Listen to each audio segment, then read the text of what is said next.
బరువు తగ్గడానికి ప్రోటీన్ ఎందుకంత ముఖ్యం అనుకుంటున్నారా? అయితే ఈ వీడియో చూసేసేయండి. ప్రోటీన్ ఎక్కువ ఉండటం వల్ల మన కడుపు నింపుగా ఉంటుంది. దీనివల్ల మనకి ఎక్కువ ఆకలి వేయదు. ఇంకా రెండోది వచ్చేటప్పటికి మనం కొవ్వుతో పాటు కండరాలను కూడా కరిగిస్తున్నాము. సో మనకి ప్రోటీన్ కండరాలు కరగకుండా ఓన్లీ కొవ్వే కరిగేలా చేస్తుంది. ఇంక థర్డ్ వచ్చేటప్పటికి జీర్ణశక్తి మనకి బాగా ఫాస్ట్గా పనిచేస్తుంది. ఎందుకంటే మెటాబాలిజం చాలా ఫాస్ట్గా అయితే రన్ అవుతుందన్నమాట. ఇంకా ఫోర్త్ వన్ వచ్చేటప్పటికి మనకి వెయిట్ లాస్కి చాలా ముఖ్య కారణం ప్రోటీన్ అన్నమాట.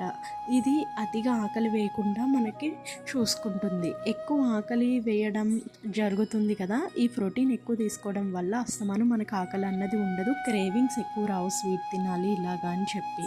సో మీకు నచ్చితే కనుక నా ఛానల్ సబ్స్క్రైబ్ చేసుకోండి. నాకు మీ వెయిట్ కామెంట్లో పెడితే మీరు రోజుకి ఎంత ప్రోటీన్ తీసుకోవాలో నేను మీకు చెప్తాను. ప్లీజ్ సబ్స్క్రైబ్ చేసుకోండి. థ్యాంక్ యూ అండ్ ఫాలో చేసుకోండి.